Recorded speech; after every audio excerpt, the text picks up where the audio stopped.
Ça tourne. Moteur, action. Ok, donc, ce qu'on avait dit, donc résumé des épisodes précédents, on en était à la question de l'interprétation d'un create, donc comment en fait créer des données dans la base. Ce qu'on s'était dit, c'est que notre mode de fonctionnement actuel, en fait, ça marche pas. Parce qu'en fait, lorsqu'on interprète une expression relationnelle dans notre système de base de données, en fait, on est dans une fonction pure, et donc on peut pas en fait modifier de valeur. On peut rien faire. Voilà, on n'a pas de contexte. Et donc, ce que j'avais dit, ce que j'avais proposé de faire pour cette fois-ci, excuse-moi, je grossis un peu parce que mes vieux yeux commencent à. Donc, ce que j'avais proposé de faire pour cette fois-ci, c'était de faire en mode kata un refactoring de l'évaluateur pour introduire la notion de contexte sous la forme d'une monade state qui permettrait de maintenir un état et donc d'exécuter un ensemble d'opérations d'évaluation euh, sur la base, donc y compris des insertions, des écritures et des lectures. Voilà, donc on en a été là.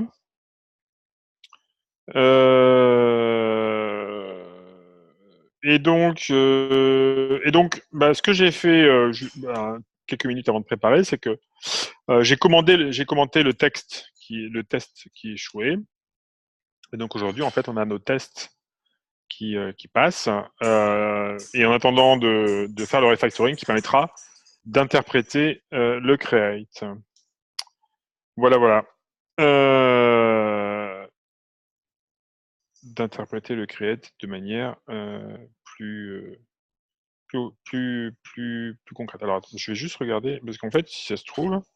Bon, je vais le décommenter. Voilà, donc du coup, alors, l'idée, c'est quoi L'idée, c'est que notre contexte, donc on va introduire la notion de contexte monadique. Donc on a déjà introduit ici un calcul monadique, avec le calcul de l'erreur, en fait. Et on a dit, si evaluate, on évalue les deux expressions, et si l'une retourne une erreur, on va retourner l'erreur correspondante. Sinon, on va retourner le produit cartésien des deux relations. Euh, Là, ce qu'on est en train de dire, ce qu'on a essayé de faire, c'était de tisser un deuxième effet, qui est la notion d'état, en passant systématiquement donc notre database ici, et donc ce qui permettait dans l'évaluation de dire j'évalue la première relation, j'évalue la deuxième relation, et je retourne la base de données avec laquelle j'ai évalué.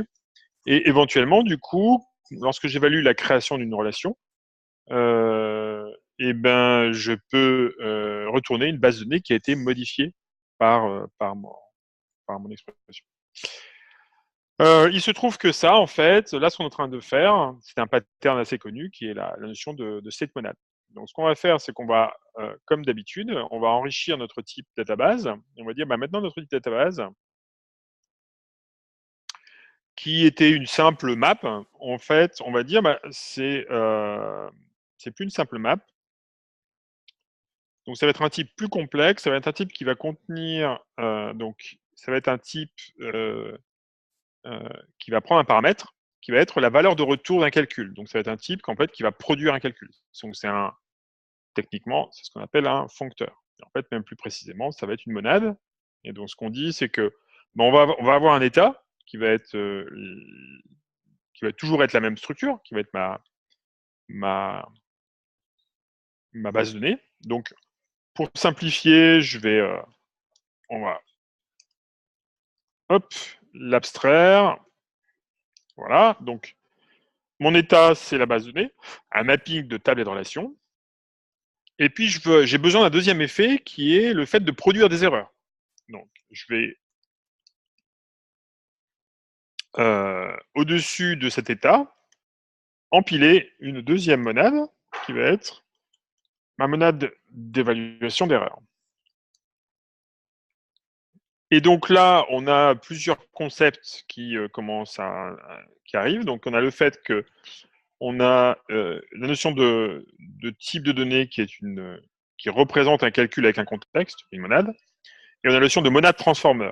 On dit donc un monade transformer, c'est un machin qui dit qui est capable de dire bah voilà, si j'ai un calcul dans un certain contexte, eh ben, je vais rajouter un autre contexte par-dessus, et donc j'aurai un calcul dans le premier contexte plus le deuxième contexte. Et ça permet de tisser des effets les uns avec les autres. Et donc, par exemple, de manipuler en même temps un état et des erreurs. Alors tout ça, donc il n'est pas content, donc il va falloir que je dise ah ouais, mais hop, donc il faut que j'importe tout ce bazar. Donc import control monade state et puis import control monade error qui est donc la monade le calcul qui représente l'erreur. Alors là il me dit mais ah bah oui je les trouve pas. Bah oui c'est normal je les trouve pas parce qu'ils sont pas dans les packages que j'ai importés. Donc je vais les rajouter. Donc MTL c'est monade transformers library. Donc là, s'il te plaît, redémarre, importe bien les packages. Ok, cool. Du coup, là, qu'est-ce qui se passe? Là, il me dit state. Ah, bah oui. Donc là, dans parsec, il y a un state. Bon, c'est pas très grave, je vais le cacher. Hop. Voilà. Et là, il me dit quoi? Except T, contrôle monadero. Bon, je sais pas pourquoi. Bon, on va redémarrer ce point. Contrôle monnaie d'erreur. Contrôle monnaie d'erreur. Je vais vérifier quand même. Mais normalement, il est bien là. Ah non, je suis un boulet. C'est dans Except. Voilà. Alors, ah bah oui, donc là, il y a toujours plein d'erreurs. Donc, il n'arrive pas à comprendre que tout ça, c'est un foncteur, que c'est showable. Bon. Donc là, du coup, bah, tout ça, ça n'a plus marché. Hein. EQ est show. Maintenant, en fait, comme ce que j'ai, c'est un contexte de calcul, c'est plus le résultat d'un calcul. Je peux plus trop calculer d'égalité ni de représentation. Par contre, ce que j'ai envie, c'est que ce truc-là, ce soit un foncteur, un applicatif et une monade. Ça, c'est les trucs qui m'intéressent pour l'instant. Mais pour que je récupère ça automatiquement, ok, voilà. Donc là, ça me permet de quoi? Ça me permet de demander automatiquement au compilateur de dériver en fait ces instances de type class. C'est de la même manière qu'on avait EQ et show qui étaient dérivés automatiquement. Simplement, functor, applicative et monade sont un peu plus compliqués et peuvent être dérivés automatiquement uniquement lorsqu'on a des new types. Et donc, du coup, le compilateur arrive à retrouver ces petits. Donc là, il va falloir que maintenant mes types sont plus bons. Alors, c'est là que ça devient intéressant. Donc, populate, en fait, lui, ça retourne simplement le type qui s'appelle maintenant DB, qui est en fait la représentation explicite de ma base. Et maintenant, evaluate, c'est quoi? Donc, evaluate, en fait, c'est un calcul qui a un type qui est beaucoup plus simple, puisque c'est un calcul, c'est une fonction qui va prendre une expression relationnelle et qui va me produire un calcul dans le contexte d'une base de données. Donc, un calcul monadique, et qui va me retourner une relation. Donc là, ce que je suis en train de dire,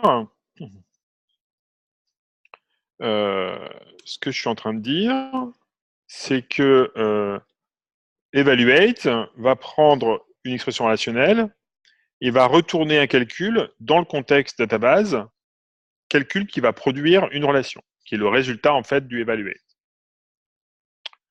Du coup, bah là, il n'est pas d'accord parce qu'il me dit, bah oui, mais tu n'as pas le bon nombre de paramètres. Donc, hop, je dirais tous les paramètres qui vont bien. Donc, mes DB, en fait, bah, maintenant, j'en ai plus besoin. Et puis, ici non plus. Voilà. Après, qu'est-ce qu'il me dit là? Il me dit... ah oui, j'en ai oublié un. Donc, on résout au fur et à mesure hein, les erreurs de compilation.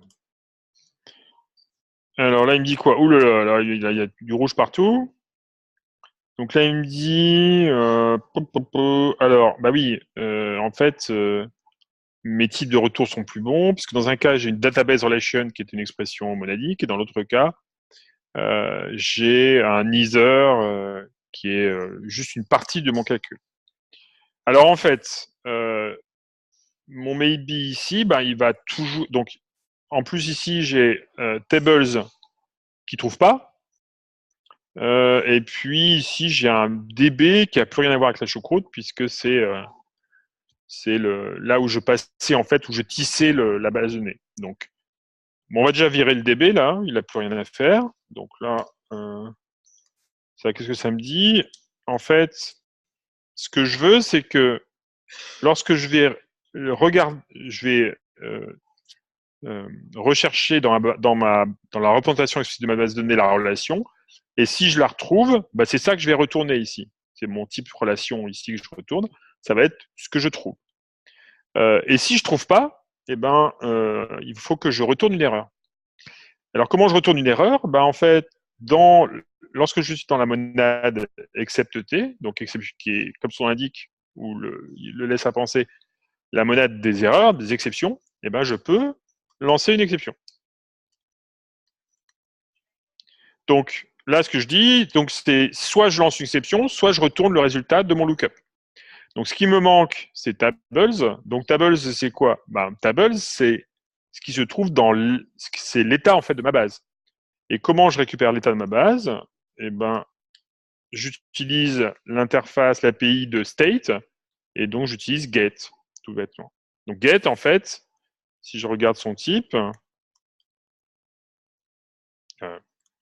si je fais import control monad state, et que je demande le type de get, et ben get, étant donné une monade state avec un état S et étant donné une monade M qui est de type monad state avec un état S, et ben je retourne l'état S, donc l'état courant en fait. Get retourne l'état courant. Ok, so far so good. Du coup maintenant, ben, lorsque je suis, donc le truc intéressant, c'est le prod, le produit cartésien. Parce que du coup, maintenant, j'appelle récursivement evaluate. Evaluate va me produire une première relation. Du coup, j'ai plus besoin, en fait, de mon tissage. Et là, j'ai bien le résultat.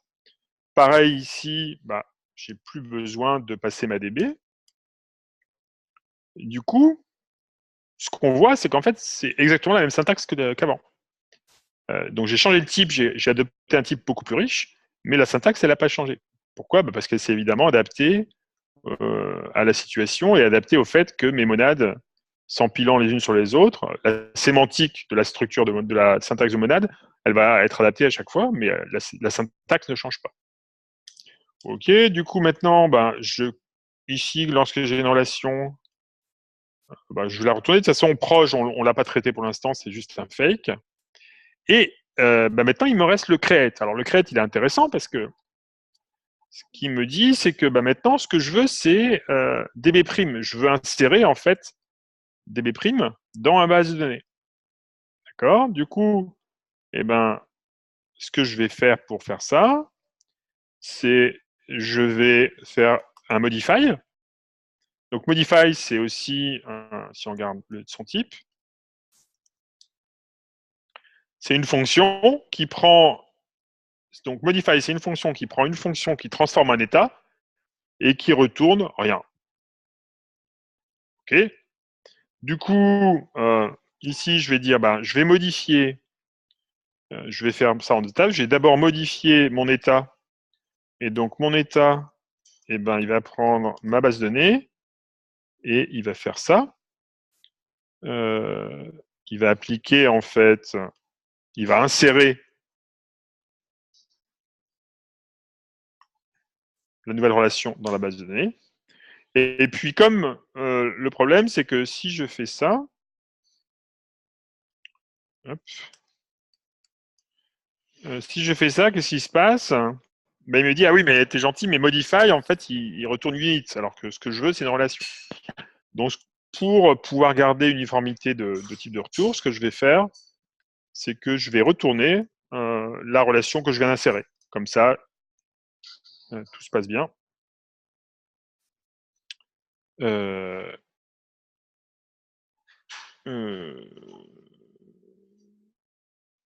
Ah bah oui, oui. Bah, en fait, j'ai un paramètre en trop. Voilà.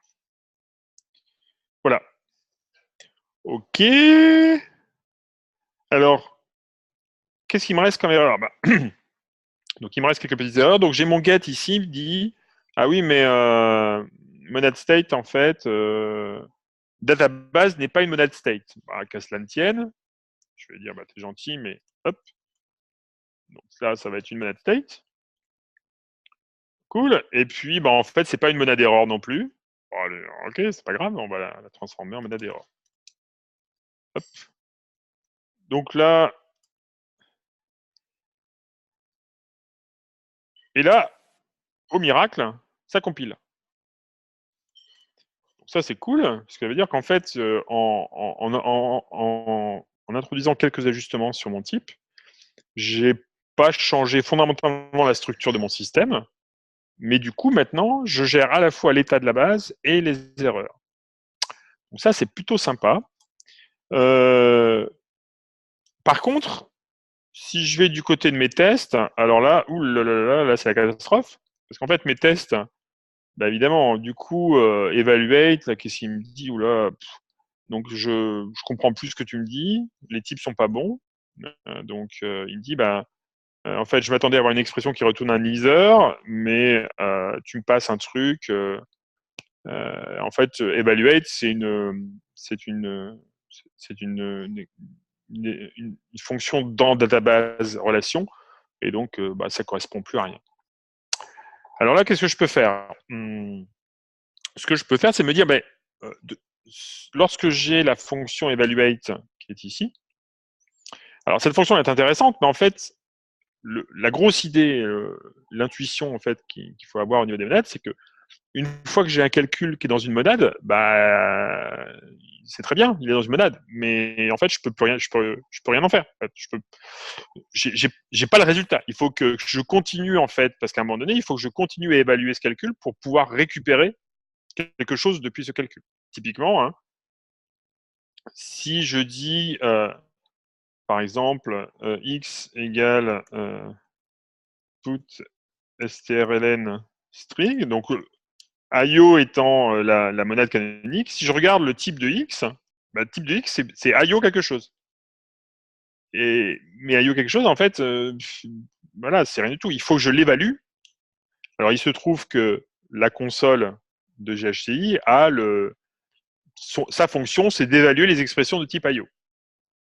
Et donc, c'est elle qui va en fait prendre une expression de type IO, l'évaluer pour produire le résultat. Et ce résultat étant unit. Mais ici, j'ai pas la même chose pour database. Alors, comment ça marche? En fait, c'est un truc qui est assez simple, c'est que l'idée, c'est que lorsque j'ai un calcul ici, j'ai un calcul qui contient des effets qui vont modifier un état et des effets qui vont produire des erreurs. Donc, il faut que, d'une certaine manière, lorsque je veux évaluer database relation, eh bien, je dois évaluer c'est comme si je devais évaluer deux trucs, soit des instructions. C'est comme si je vais évaluer en fait un langage qui contient deux types d'instructions, des instructions qui modifient l'état et des instructions qui lancent des erreurs. Donc, ce que je vais faire, alors, je vais faire une petite modification parce que du coup ici, dans mon API de console, j'utilise evaluate. Et du coup, ici, j'ai evaluate, mais qu'il n'y a plus le bon titre. Donc, je vais renommer evaluate. Je vais l'appeler evaluate m ou peut-être même evaluate db, pour exprimer le fait qu'en fait, c'est une fonction qui est plutôt interne, qui va qui va manipuler, qui va fonctionner, qui va être dans la monade database. Et je vais fournir une API de plus haut niveau qui va être evaluate. Evaluate, c'est quoi? Alors, si je regarde ici, qu'est-ce que c'est evaluate? Ben, evaluate, ça prend une expression relationnelle. Hop. Ça prend une base de données. Alors, pourquoi ça prend une base de données? Ben, il faut que ça prenne une base de données avec un état initial, en fait. Donc, qui peut être vide, mais lorsque je démarre, en fait, mon calcul sur un état, lorsque j'ai ma monade state, en fait, ben, ce qu'elle fait, c'est qu'elle prend un état initial, elle applique des calculs divers et variés, puis à la fin, elle retourne à l'état final et un résultat. D'accord? Donc, il faut bien que je fournisse un état initial. Et puis,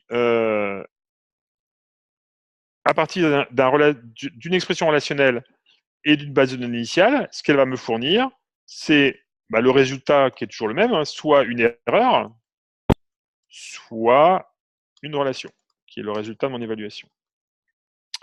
Alors du coup, ben, j'ai rel, db. Alors maintenant, comment je vais faire ça? Il faut bien s'imaginer, que ce dont je pars, il me manque un truc là. Il me manque un truc. Oui, non. Donc, de quoi je pars? Je pars de evaluate db de mon expression relationnelle. D'accord? Donc ça, c'est ce que je veux appeler, parce qu'en fait, ce que je veux, c'est évaluer mon expression relationnelle. Et je veux l'évaluer avec mon evaluate db dans le contexte de ma base de données. Donc là, ce qui me manque, c'est qu'il me manque une fonction foo qui va me dire, il y a une petite erreur ici, c'est que si je vais evaluate m. Non, c'est evaluate DB. Oh, pardon, oui, j'avais commencé avec M. Voilà. Nickel. Du coup, fou, qu'est-ce que c'est ici? Alors, fou, il me dit, ah, donc j'ai un problème, c'est que donc c'est une fonction qui va prendre une expression, donc qui va prendre en fait un calcul dans la monade database relation et qui va produire un résultat dans either evaluation error. Donc ça, pour pouvoir faire ce calcul, la première chose que je dois faire, c'est en fait sortir le calcul. Donc, dans mon type database, en fait, j'ai 3 calculs imbriqués. J'ai database lui-même, j'ai except t et j'ai state. Et j'ai le calcul state. Donc, il va falloir que en fait, je pèle l'oignon pour sortir mes différents éléments. Alors, le premier élément, ça va être tables. Bon, ça, c'est facile. Du coup, maintenant, mon foo, il me dit quoi? Ah, mon foo, il me dit, maintenant, j'ai en entrée un except t evaluation error state db relation et je veux un either evaluation error relation. Bon, donc comment je fais ça? Comme ma première couche d'oignon c'est except t, et je vais appliquer donc typiquement dans les monades pour enlever une pelure d'oignon, pour exécuter une monade, la fonction c'est run quelque chose. Donc là je vais faire run except t, donc run except t. Du coup, ça me produit, ça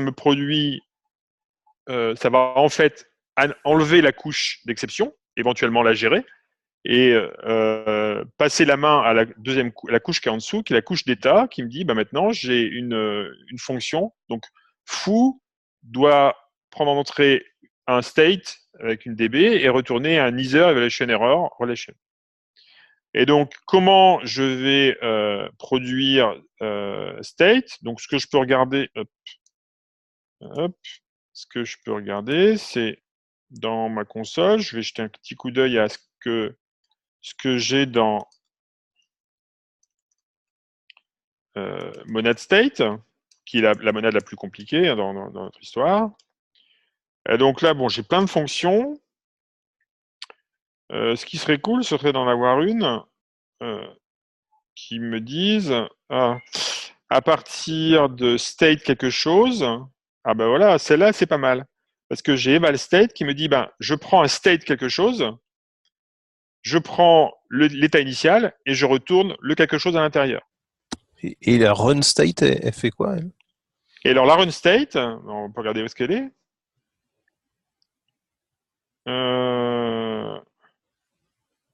La run state, elle prend le state, elle prend l'état initial et elle retourne à la fois le résultat et l'état final.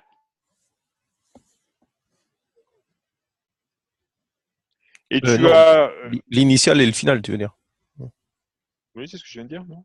Je crois pas, mais je saurais Bon, pas le ok, redire. oui, et tu en as une troisième qui est exact state, qui prend l'état initial et qui te retourne l'état final. Donc, vu la signature de notre fonction, celle qui nous intéresse, c'est eval state. D'accord? Et eval state, qu'est-ce qu'elle prend? Bah, elle prend l'état initial, qui est une DB. Hop. Mais en fait, elle prend d'abord le calcul. Donc, ce qu'on veut, en fait, c'est plutôt ça. Donc, ce qu'on veut dire, c'est que on va appliquer le eval state en deuxième. Alors, ça, c'est une manière de l'écrire. On l'écrit avec ce qu'on appelle un tuple section, qui nous permet d'appliquer un opérateur, d'un opérateur infixe, en appliquant soit le premier argument, soit le deuxième argument. Une autre manière de l'écrire, qui est peut-être plus claire, c'est de faire un flip. Donc du coup, en fait, on inverse eval state et on applique l'état initial. Donc du coup, maintenant, qu'est-ce que j'ai? J'ai mon interface qui a été respectée. Donc, est-ce que ça compile? On va vérifier quand même. Même si j'ai peu de doutes sur le fait que ça compile. Bon. Et du coup, mes tests, maintenant, qu'est-ce qu'ils me disent?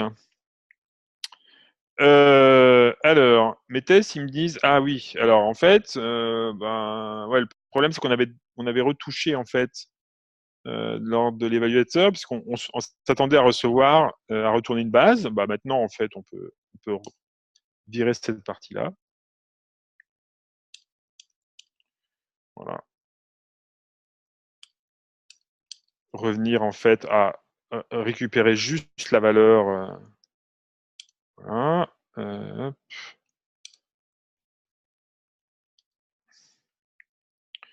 Du coup, ici, ça c'est bon. Et là,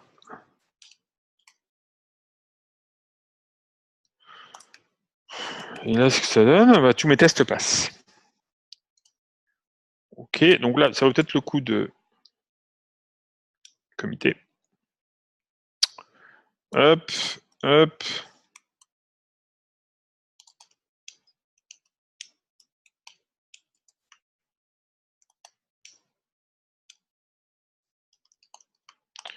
Voilà.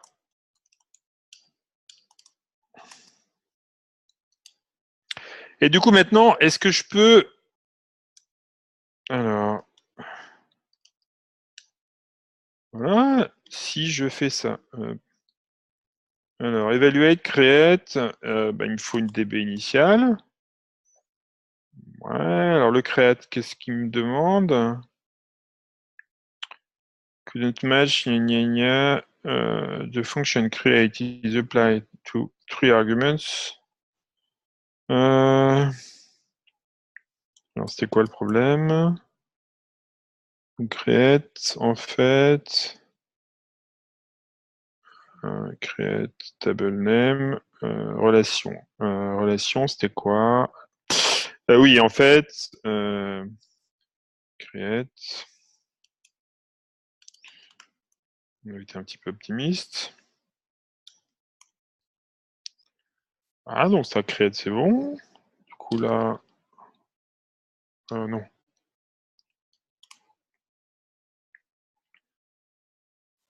Alors, qu'est-ce que ça dit? Bah, ça marche. Alors, ça marche, sauf qu'en fait, j'ai pas prouvé grand-chose puisque j'ai juste prouvé que je retournais la relation que j'insérais. Donc, ce qui serait plus intéressant, ce serait d'avoir en fait hmm, euh, Donc, it evaluates select over create. Voilà. Donc, l'idée, c'est quoi? L'idée, c'est que je pars d'une base vide. Je vais créer, en fait, je vais créer un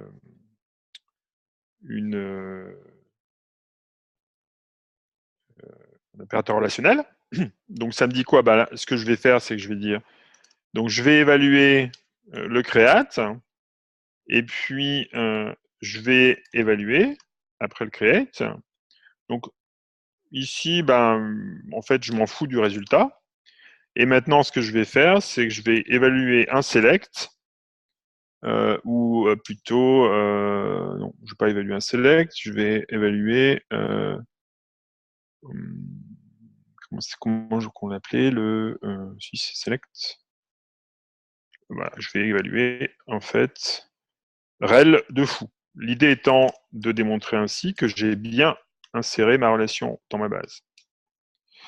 Voilà, donc là, ce que je dis, let's, donc ma query, on peut même l'appeler SQL, voilà, c'est quoi? Eh bien, c'est une séquence d'opérations. La première va créer une table, la deuxième va créer une deuxième table. Alors, on pourrait même s'amuser, on va faire un truc un peu plus rigolo. On va créer deux tables. On va créer bar, voilà, hello, voilà. Et donc maintenant, ce que je voudrais, c'est calculer le produit cartésien de rel foo et de rel bar. Un truc comme ça. Donc avoir une requête un peu plus sophistiquée. Et donc maintenant, si j'évalue, donc c'est pas evaluate, hein, ici c'est evaluate m en fait, puisque je suis toujours dans la même monade. DB, hein, toujours. Ah merde, je vais finir par arriver. Hein. Voilà. Du coup maintenant, le résultat de mon truc, ça doit être, je vais évaluer mon expression complète avec ma base de données initiale. Voilà. Et ce que je dois avoir maintenant, c'est quoi? Ça doit être un truc du genre call 2. Voilà. Et ici, hello et Ellie. Ça paraît pas mal, ça, non? Et alors, l'alignement est pas bon. C'est quoi le problème?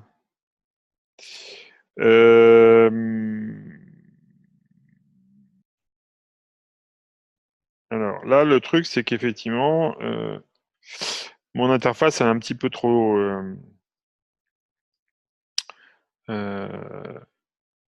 elle est un petit peu trop...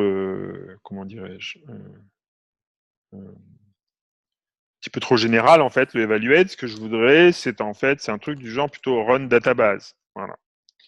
Et donc, run database, c'est un truc qui va prendre une expression database quelconque et qui va me retourner soit une evaluation error, soit le résultat. Donc, run database, en fait, ce que je peux faire, c'est généraliser ça, parce que ça correspond à ce que je veux faire. Voilà, donc tout ça, je mets des points.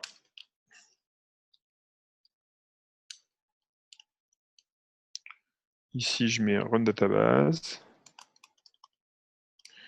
Alors, ça me dit quoi? Ah oui, il manque une base de données initiale, évidemment. Donc ici, run database DB. Ici, il me manque ma DB.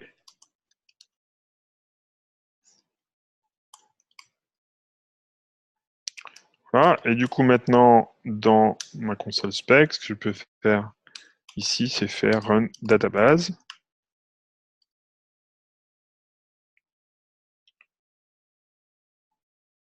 Alors, c'est quoi ici alors, prod, il manque quelque chose. Prol. Ah oui, prol, c'est une liste de relais, en fait. C'est une liste d'expressions. Donc, ce sera plutôt un truc dans ce goût-là.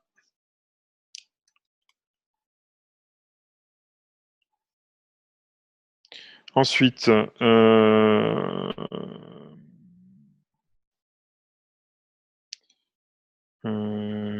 qu'est-ce qu'il- C'est bébé en premier, non, peut-être? oui, bien vu.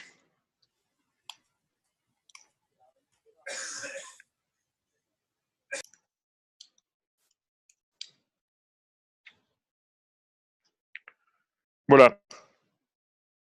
Donc là, donc du coup, hein, on voit bien qu'on arrive à insérer des données en base et à les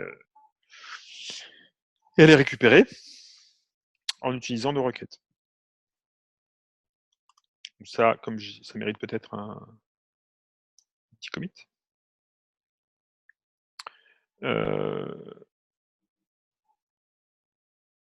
Yes. Et donc,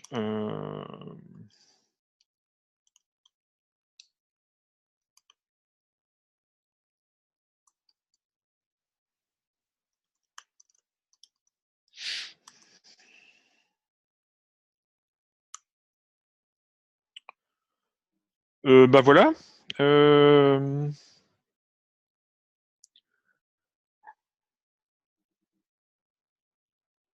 Qu'est-ce que je pouvais dire d'autre? Donc du coup,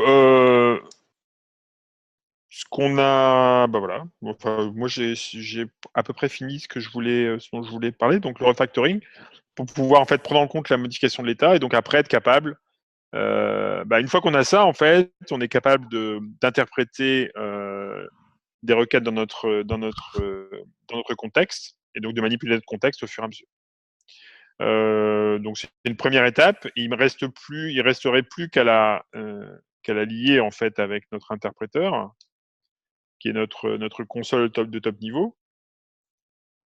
Donc lui, comment il marche? Qu'est-ce qu'il nous dit? Lui, en fait, il ne tient pas compte de l'évaluation pour l'instant. Donc il faudrait pouvoir brancher l'évaluation, aussi en fait dans l'interprète peut-être. Par SQL. Bah oui, l'interpréteur de top niveau en fait ne tient pas compte de l'évaluation. Donc il faudrait brancher l'évaluation maintenant et être capable pour être capable en fait d'exécuter nos inserts et nos selects directement depuis la console. Je pense que c'est un peu juste pour faire ça d'ici la fin de la séance et je pensais garder du temps pour faire une petite rétrospective générale et voir ce qu'on pourrait faire pour les. Est-ce que ça vaut le coup de continuer? Qu'est-ce qu'on peut faire pour la suite? Et voir un peu, voilà, feedback, etc. Ouais. Bah déjà, oui, ça vaut le coup de continuer. Je pense du coup, on pourra brancher dans la console. Ouais, c'est l'idée. Ouais. Non, puis ça sera intéressant aussi de voir l'autre côté de l'IO qui est aller écrire dans des fichiers. Et du coup, comment ça vient Ouais. aussi se tisser. Enfin, c'est une autre monade autour de ce truc-là, quoi. Oui. Alors la direction en fait qu'on prend là, c'est de se dire mais pour l'instant tout ça c'est pur, puisqu'en fait notre database, notre outil database ici, notre monade elle est pure, hein, mais à un moment donné, ce qu'on va se dire, en fait, on va rappliquer une couche qui va rajouter de l'IO. Et du coup, ce qu'on aura à la fin, c'est qu'on aura une monade qui sera capable de faire des opérations arbitraires dans les IO. Donc ça, c'est une première approche. Donc ça, c'est une première étape. Une deuxième étape, en fait, c'est de se rendre compte que ça, c'est cool, mais c'est un peu comme prendre un marteau-pilon pour tuer une mouche, parce qu'en fait, ce qu'on veut faire, c'est pas n'importe quel IO, c'est certaines IO spécifiques qui sont d'être capables de lire et d'écrire à certains endroits dans la mémoire ou dans un fichier, donc correspondent en fait à des opérations très précises sur une structure de données précise, qui est la structure de données dans laquelle sont écrits les bytes et les octets de la table. Et donc l'idée, c'est d'améliorer, une fois qu'on a fini la chaîne, de dire j'écris et grosso modo j'écris et je lis dans des octets, c'est en fait d'améliorer et de rendre encore plus précis les types pour qu'on soit pas dans IO, mais dans un truc encore plus spécialisé, qui garantisse qu'en fait, bah, dans notre data, en fait, l'idée c'est quoi? C'est toujours la même. L'idée c'est de garantir que lorsque j'exécute une instruction de base de données, elle va pas s'amuser à lancer des missiles. Ce qu'elle pourrait faire dans IO en général. Donc tu définis un langage en fait dans ton espèce de monade IO. Exactement. En fait, tu définis un langage qui va être un langage a priori monadique, et c'est ce langage que tu vas interpréter dans IO à la fin du fin. Donc en fait, c'est vraiment l'idée, c'est vraiment de travailler en couche. C'est en fait un premier étage qui est le langage, l'API. À l'intérieur, tu fais ton modèle qui évolue, et puis à la fin, en fait, tu as un langage d'exécution qui correspond à ce que tu vas faire sur IO. Et ça, c'est un modèle très, très général. Ouais, je retrouve, tu sais, l'article sur pourquoi il y a, enfin, comment Haskell on fait mieux que de l'archi hexagonale. Tu te souviens de l'avoir lu ce truc-là ou... Non, ça te dit rien? Non, ça me dit rien. Il y avait un mec qui prenait l'archi hexagonale des langages puis qui disait en fait en Haskell on ferait ça avec des monades, donc il définissait un langage dans une monade pour décrire en fait toutes les dépendances externes sur lesquelles travaillent des fonctions pures en fait. Ouais. C'est l'idée. Okay. C'est exactement l'idée. Alors après, si t'as pas besoin d'une monade, t'as pas besoin d'une monade. Ça peut être juste des pures fonctions ou quelque chose de moins puissant. Mais... Oui, mais ça c'est facile à faire. On sait faire. Tout l'intérêt ici, c'est de voir des choses justement de base pas hyper intuitif. Quoi. Ok.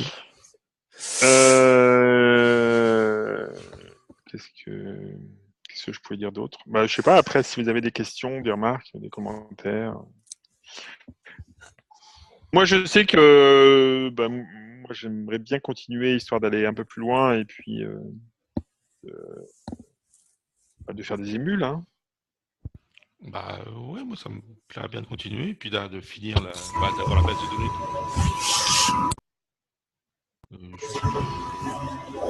Finir l'ensemble qu'on puisse faire tourner l'appli avec son REPL, créer des tables, machin, et voire même connecter une appli Java dessus, toi. Enfin.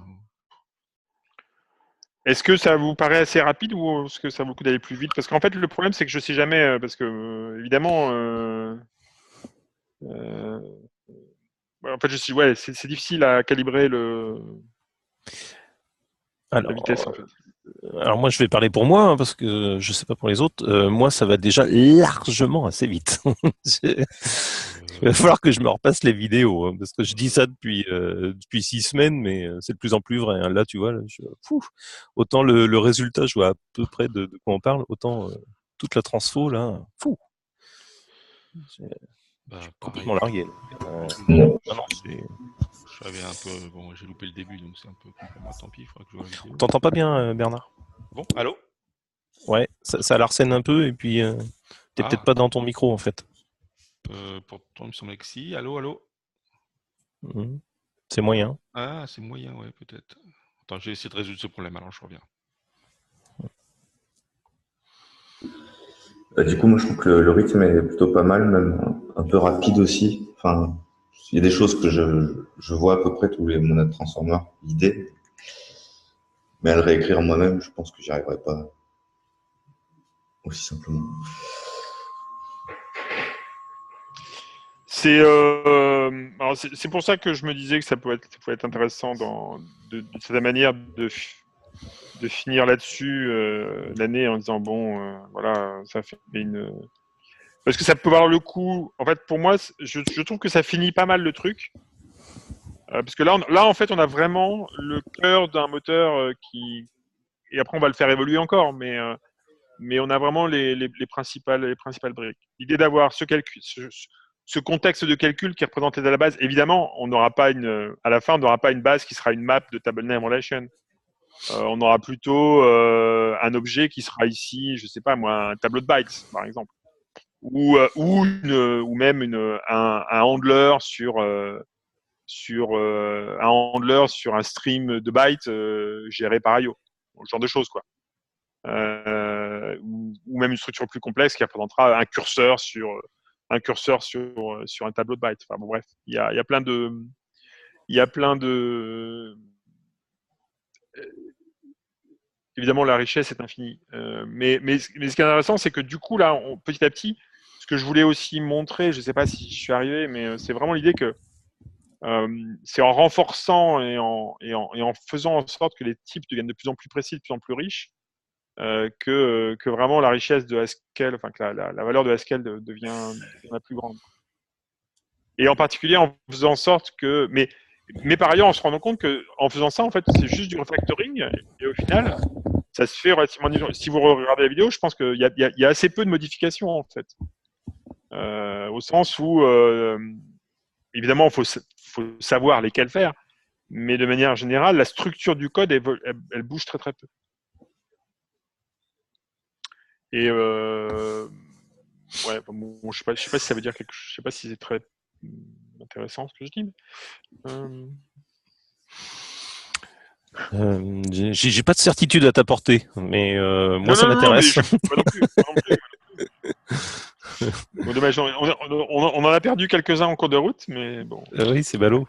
Moi, je trouve tout ce que tu fais très intéressant. Après, c'est vrai que c'est pas facile à suivre, mais je pense qu'il y a une dimension homework.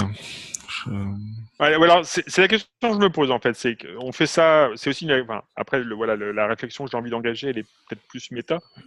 C'est par rapport au fait de faire ça toutes les semaines à midi. Qu'est-ce que ça, au-delà du plaisir de faire un truc ensemble et qui est rigolo de ça, mais est-ce que ça, qu'est-ce que ça peut apporter?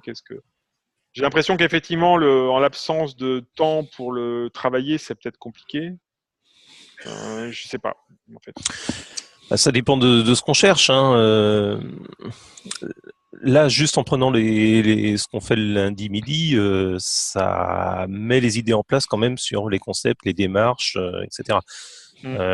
Après, si je devais être en mesure d'écrire ça, et je parle même pas des monades, mais juste de ce qu'on a fait jusqu'à la semaine dernière, ça demande du taf en dehors, quoi. Je serais obligé de retravailler ça. Aujourd'hui, je sais pas ce qu'il m'en reste exactement, tu vois. Ouais. Moi, ça m'a beaucoup apporté juste de te regarder faire et voir ton cheminement de pensée là-dedans, en termes j'arrive beaucoup mieux à lire du code Haskell, du coup, à lire les types, surtout qu'est-ce qu'ils veulent vraiment dire, et à lire beaucoup plus de docs qu'on peut trouver partout, de manière plus facile et plus en étant plus sûr un peu de ce que je lis. Mais par contre, niveau création moi-même de code Haskell, je suis pas encore. Il faudrait peut-être un petit aspect exercice plus. Ouais. Je sais pas comment. Je sais pas comment faire ça, ou si ça vaut le coup de le faire. Ouais, L'idée du rendeuriste, c'était ça aussi, quoi. Ouais. Mais et après, il y a plusieurs niveaux. Enfin, chacun vient pas y chercher la même chose. Chacun n'a pas le même niveau et puis n'a pas le même temps à y passer, tu vois, pas les mêmes objectifs. Donc, moi, je trouve ça bien hein, en l'état. Voilà, si tu t'en lasses pas tout de suite, moi non plus. Il y a des choses à prendre, quoi. J'ai l'impression que ça dépend plus de toi. Enfin, ça pourrait continuer comme ça pendant des semaines. Nous, ça nous irait bien. C'est peut-être plus par rapport à toi aussi. Est-ce que toi, tu vas y trouver ton compte pendant des semaines ou pas, quoi? Bon, je sais pas. Quand je m'en ai marre, j'arrêterai. Hein. Oui. Je pense. Ou pas. Enfin, après, moi, je trouve ça intéressant. Enfin, ce qui m'intéresse, il y a deux choses qui m'intéressent et qui me motivent dans cette histoire. La première chose, c'est d'une part d'offrir une vitrine ou en tout cas un espace d'exposition francophone à Haskell qui n'est pas forcément, qui n'existe pas forcément. Pour info, j'en ai parlé un petit peu. Il y a un canal IRC qui existe. Alors, il y a un canal IRC qui existe qui s'appelle Haskell FR. Alors, déjà, c'est de l'IRC. Donc, je suis allé voir, et je connais la plupart des gens qui sont dessus. Enfin, je les connais tous, plus précisément. Et je dis, bah, donc j'ai parlé de ce qu'on faisait.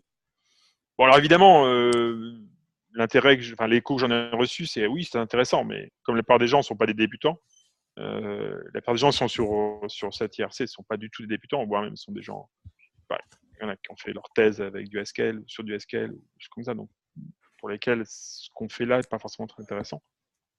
J'ai pas reçu non plus un écho, voilà, il s'est rien passé. Même si la plupart des gens trouvent l'idée intéressante, suffisante. Ce qui m'a un peu surpris, c'est un peu surpris, pas surpris et pas surpris, mais j'ai dit tiens, si on crée un Slack pour rendre le truc un peu plus accessible, ça me dit ouais, mais bon, il y a un IRC, tout ça, c'est bien. Bon, moi je sais pas quoi on pense. En fait, mon objectif pour moi, il serait mon objectif sur là, il est de construire ou de proposer du contenu francophone sur Haskell qui aujourd'hui n'existe pas ou très peu. Et donc de permettre à des gens qui n'ont pas forcément envie de se palucher des trucs en anglais, des articles de recherche en anglais, ou les 1300 pages du Haskell Programming en anglais, de quand même aborder le langage avec dans un mode un peu plus dans un mode assez concret malgré tout. Donc voilà, il y a ce premier objectif là et le deuxième objectif qui est le plaisir de partager aussi dans le plaisir d'enseigner entre guillemets, de dire comment tu apprends à des gens à faire du Haskell en disant peut-être qu'un jour si on se trouve ou je me trouve dans la position de monter une équipe en Haskell dans laquelle il y a des gens qui ne font pas du Haskell, qui ne sont pas des Haskellers à l'origine. Est-ce que c'est intéressant? Est-ce qu'on peut le faire assez rapidement? Donc voilà pour moi les deux objectifs. Donc pour l'instant c'est rempli. Après j'ai peur qu'effectivement, c'est toujours pareil, il y a toujours un enthousiasme initial qui a tendance à s'émousser pour la part des gens, la réalité prend le dessus, etc. Mais j'ai peur que du coup ce soit compliqué pour les gens de se raccrocher. Je pense que ceux qui n'ont pas fait les 3 dernières séances, par exemple, ça risque un petit peu chaud, mais bon. Je ne sais pas en fait. Donc moi c'est un objectif de partage, donc pour l'instant, pour moi c'est tout à fait positif. Il y a au moins 3 personnes qui sont là régulièrement, donc c'est cool. Et puis il y a un troisième méta-objectif qui est le fait de faire ça régulièrement à distance. Dans l'idée de pouvoir en faire d'autres en fait. J'avais par exemple l'ambition de faire la même chose avec Idriss. Super. Ouais, ça c'est cool. Qui est encore une marche supplémentaire. Mais pas forcément plus haute, c'est juste différent en fait. Parce qu'en fait, avec Idriss, tu vas pas forcément faire des trucs comme ça où tu vas écrire dans une base de données des fichiers machin. C'est pas fait pour. Par contre, l'aspect type va être plus fort et voilà, ça peut être une piste. Je sais pas. Ok. Voilà pour moi. J'ai pas de. Mais moi, je suis prêt à continuer. Cool. J'aimerais bien ouais. Tu sais, il y a un autre aspect là qu'on voit pas trop, mais le fait que ça soit enregistré, c'est aussi hyper intéressant parce que ça, c'est aussi un truc qui va rester quoi. C'est ce que je me dis. Petite série là. C'est ce que je me dis. J'ai pas encore de feedback. J'aimerais bien savoir s'il y a des gens qui ont regardé les vidéos, est-ce qu'ils en ont appris. Parce qu'il y avait 2-3 personnes qu'on en parlait un petit peu sur le Slack, mais. Pour le coup, enfin en termes d'expérience utilisateur, j'ai l'impression que venir à la session avec le micro coupé ou en spectateur ou bien regarder sur vidéo, c'est la même chose quoi. Enfin, oui, c'est pareil. Oui, c'est pareil. Donc, je trouve ça plutôt pas mal. Ça permet de le voir en asynchrone.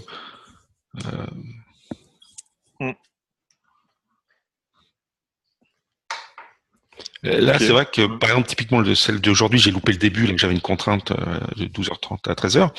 Donc là, je vais revoir la vidéo, mais je m'attends, enfin, ça va rien changer. Je pense pas que ça change grand-chose. De toute façon, tu faisais un kata. Donc, et puis au pire, si j'ai des questions que j'aurais pas posées, enfin, puisque c'est pas en live, je les mettrai sur le Slack et ça va marcher aussi, je pense. Donc ça pose d'ailleurs la question d'un autre format qui serait, mais peut-être qu'on en avait parlé dans le cadre de Lambda, qui serait de faire, par exemple, voilà, un kata comme tu viens de le faire, là, ça dure en gros 3/4 d'heure, 1 heure, donc c'est plutôt un monologue avec du code.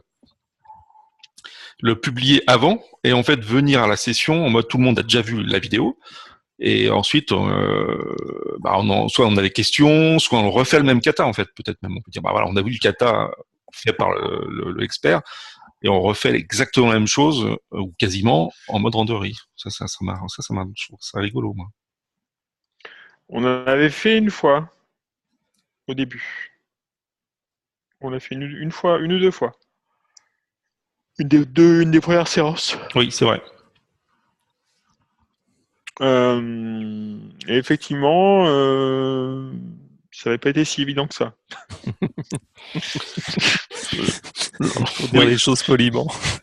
C'est évident, c'est-à-dire que oui, c'était pas fluide là, de rejouer la même chose, c'était pas fluide. C'est ça que je voulais dire. Oui. Mais qui montre que, enfin, d'où l'idée de kata au sens arts martiaux, quoi. C'est-à-dire qu'il y a un geste qu'on va considérer, comme on est des newbies, on peut pas le critiquer, on va dire qu'il nous paraît, voilà, c'est le mieux qu'on a à disposition en tout cas. Et le refaire, que les newbies le refassent jusqu'à temps que ce soit fluide, ça peut être intéressant. Ouais. Et du coup, là encore, ça repose la question du homework. Enfin, c'est un investissement. Ouais, c'est ça. En fait, c'est pédagogie inversée, quoi. C'est-à-dire, les cours sont disponibles, vous les bossez chacun de votre côté, et ensuite il y a des exercices tous ensemble. Voilà. Et pour que ça marche l'exercice tous ensemble, ça serait même mieux de l'avoir déjà fait en solo. En fait. Voir la vidéo, le refaire une fois tout seul et une deuxième fois en groupe. Donc ça commence à faire un investissement, quoi. C'est en gros 3 heures. Oui, ben c'est ça. Après, et voilà, c'est lourd. Une question que je me posais, c'est est-ce que ça peut avoir le coup d'enregistrer des sessions de mon côté en fait.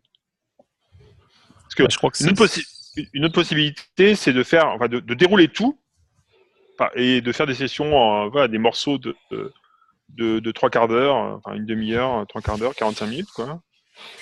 Et puis de réserver en fait l'heure de ce que tu disais en fait. En fait, c'est ce que tu disais, Strick. C'est ce que disait Bernard aussi, en fait. C'est en fait avoir le kata préenregistré qu'on regarde et en fait avoir de l'exercice en renderie ensuite. Du coup, ce que ça veut dire, c'est que ce serait probablement plus intéressant intéressant et efficace d'un point de vue pédagogique que je préenregistre les katas tout seul, je les mets en ligne et qu'on garde l'heure de midi, le créneau horaire pour soit le refaire, soit discuter autre chose pour avancer, mais que ce soit considéré comme étant un acquis et que ce soit considéré comme étant quelque chose que les gens ont au moins regardé. Oui, ça fait quand même des suppositions là. C'est que effectivement les gens vont prendre le temps de le regarder et sont dans une démarche d'apprentissage du Haskell complètement et non pas je viens voir à quoi ça ressemble, etc. Et c'est aussi c'est pas que pour les élèves, enfin entre guillemets les élèves, les participants, mais pour toi aussi Arnaud, ça veut dire que je sais pas si tu prépares ou pas ce kata-là quand tu arrives le lundi à midi. Est-ce que tu as déjà j'imagine dans ta tête, tu as une vague idée, j'imagine d'où tu vas quand même. Oui, bien sûr. Oui, mais bien sûr. Je suis pas sûr que tu l'aies répété avant en fait. Enfin... Là, je l'ai répété 1/4 d'heure ce matin en accompagnant, en donnant le petit déjeuner à ma fille. Mais là, ça veut dire que toi, ça serait tout de suite 1 heure de plus consacrée à cette activité-là dans la semaine. Plus donc 1 heure pour faire la vidéo, et puis après 1 heure pour faire la session avec les personnes. C'est pas neutre. Non, mais bon, après, si ça enrichit la session et la discussion... On peut essayer une fois pour voir ce que ça donne, effectivement. Ok, ouais. Oui, on peut, mais au final, ce qu'on faisait dans un premier temps avec un coup de kata, un coup de renderie, ça revient à ça, avec la supposition que les gens n'en font pas entre. Là, ce que tu proposes, c'est une sorte d'accélération, dire... Si vous pouvez y passer d'autres temps, et toi aussi d'ailleurs. Non, alors, ouais, c'est légèrement différent. Si je peux me permettre, c'était plus l'idée de dire, en fait, tu as le kata et ouais, en fait, on fait pas une fois kata, une fois randori, on fait juste tout le temps randori mais t'as le kata qui existe déjà, donc auquel tu peux te référer éventuellement. Oui, non, mais c'est accélération des choses. C'est au lieu de faire des katas avec tous de connectés, tu nous les postes avant, quoi. C'est ça. On pourrait faire un petit sondage sur les attentes des autres aussi là-dessus. Oui, et j'ai envie de dire, enfin, oui. Les gens votent avec leurs pieds.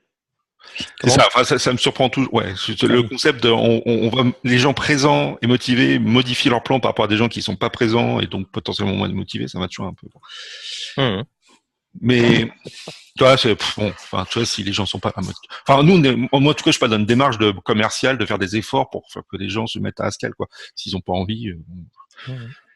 Par contre, un truc peut-être qu'on pourrait tenter, une expérimentation, du coup, qui coûterait pas trop cher, ça serait, puisque là on a des vidéos déjà, on en a 4 ou 5, on pourrait se dire, bah peut-être revisiter justement, les revoir comme des katas, les revisionner pour de vrai, en prendre une peut-être, enfin chacun en choisit une à la limite comme il a envie, hein, celle qui lui plaît plus, et puis il y tient pour voir si ça a un sens de se revoir une vidéo et de refaire le truc soi-même ou de reposer des questions en groupe. Parce que c'est exact. Puisque, effectivement, je suis jamais allé revoir les vidéos, en vrai. Je les ai postées, mais j'ai pas revisionné. Et ça serait intéressant déjà, avant de demander à Arnaud de faire l'investissement de les préparer à l'avance. Parce que là, on a déjà une matière sur laquelle on peut travailler. Et ça ferait un peu révision des sessions qu'on a déjà, puisque, en même temps. Et donc, ok, on les regarde et après, on refait chacun un kata sur une des sessions qu'on a vues, c'est ça l'idée? Je veux dire pour ceux qu'on a envie, en fait, c'est-à-dire que mon point, c'est d'expérimenter, enfin déjà pour les gens qui vont voter avec leurs pieds et leurs mains, d'aller voir une vidéo. Déjà, est-ce que ça veut dire que la session suivante, la personne, quelle que soit la vidéo qu'elle a vue, aurait des questions à poser, voir si en plus elle a eu le temps de refaire le kata et qu'elle pourrait même avoir envie de le rejouer devant le groupe peut-être, c'est-à-dire bah tiens moi j'ai vu la vidéo numéro 3, voilà, j'ai bossé dessus ce week-end, ou je sais pas, enfin voilà à un moment donné, et je déroule le kata devant vous comme dans un vrai dojo en fait, dojo au sens ce que j'en comprends parce que j'y connais rien en vrai, au dojo arts martiaux, où les personnes reviennent faire des katas devant les autres et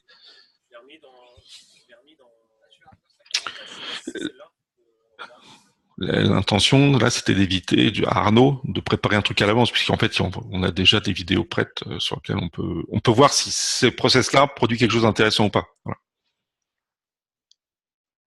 Mais sans contrainte du tout. Enfin, si on l'a pas fait, ben, on pourra constater qu'on l'a pas fait, on fera un randori ou je sais pas, on fera autre chose. Et puis, c'est clair ce que je raconte ou c'est juste du blabla? Non. C'est clair.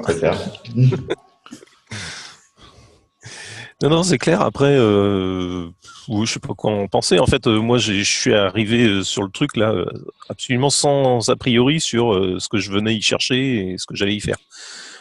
Donc après, c'est quand même une sorte d'engagement là. C'est finalement comment on veut transformer le truc. Est-ce que c'est un véritable apprentissage et puis il va falloir y investir un peu de temps, ou est-ce que voilà, on continue comme on fait sans bricole, quoi. Cette réponse, elle est éminemment personnelle, donc je ne réponds pas pour les gens. À titre personnel, pour ce qui concerne moi, puisque pour l'instant c'est moi qui diffuse de la connaissance. Moi, ça me dérange pas de continuer sur ce mode-là, et je pense que ça me dérange pas d'essayer de trouver 45 minutes, 1 heure pour enregistrer un kata à l'avance. Alors je peux m'illusionner en me disant bah non, en fait tu vas pas y arriver, et puis mais non. Bon, moi c'est pareil, hein, ça me dérange pas de me dire oui, je vais y passer un peu de temps pour avancer dans mon apprentissage. Puis la saison s'y prête, hein. Faut pas oublier qu'on est bientôt le 1er janvier. Ouais. C'est le moment des bonnes résolutions. Oui, de tous les possibles. De tous les possibles, ouais, c'est ça. Mais ok. Mais moi, ça me dit bien d'essayer n'importe quoi en fait. En gros. Mais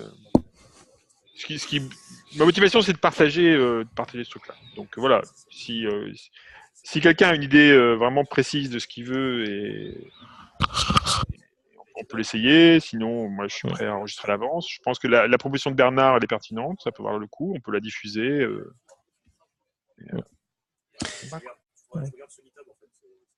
C'était un petit peu le sens aussi de dire tiens, on pourrait faire un sondage auprès des autres. En fait, c'était pas. Je comprends que voilà, ils sont pas là, mais c'était aussi de me dire ouais, dans quel sens va le vent. Et puis moi, je m'adapte aussi. Tu vois, si on dit bah ouais, si on est parti sur un vrai apprentissage et il y a plusieurs personnes motivées, et voilà, bah ouais, why not, hein. Ça fait tellement d'années que j'essaie de lire Learning a Skill for Great Goods et compagnie. Bon, je veux dire, pareil, je suis.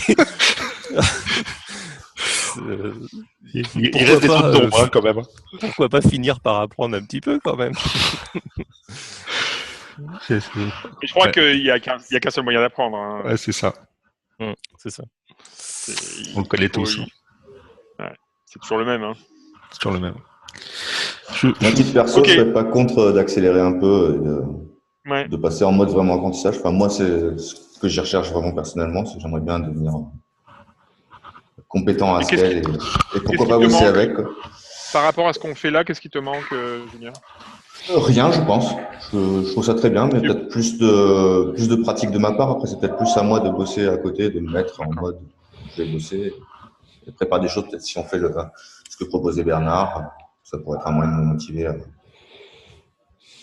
à faire plus. Ok.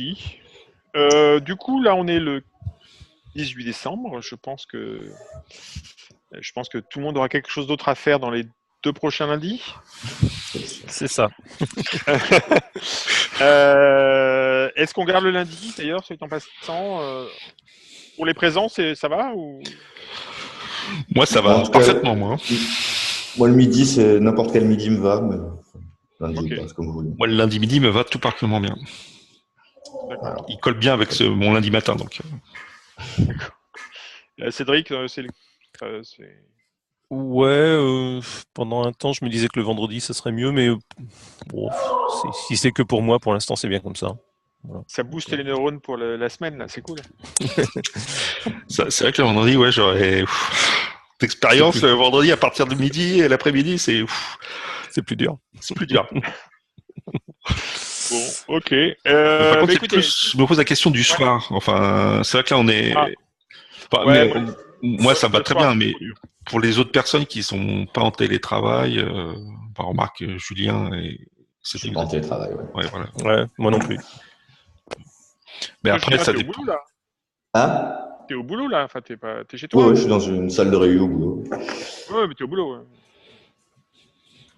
Ouais. Ok. Moi, le soir, c'est plus dur de faire régulièrement en fait. Un soir par semaine, ça va être dur. Pareil. Moi aussi. Okay. Bah, alors du coup, voilà. À la limite, un soir par mois pour Lambda, si on arrive à faire quelque chose, bon, why not quoi. Un soir par semaine, je comprends pas trop. Ok. Bon, du coup, bonne fête à ceux que je ne revois pas d'ici le 8 janvier. Eh bien, bonne fête. Donc, du coup, ce que je ferai, c'est que je pense que je préparerai le kata suivant. Je vais l'enregistrer, puis on verra ce que ça donne. Et ça puis, marche. je vais poster dans le Slack, voir avec les gens. Que la suggestion de Cédric me paraît bien aussi d'essayer de. Ne serait-ce que de recueillir du feedback, ceux qui sont déjà venus 2 fois. Oui. Voilà. Bon, super, merci beaucoup. Ok, cool. Noyeux Joël. Ouais, noyeux Joël et bonne fête. Ciao. Ciao.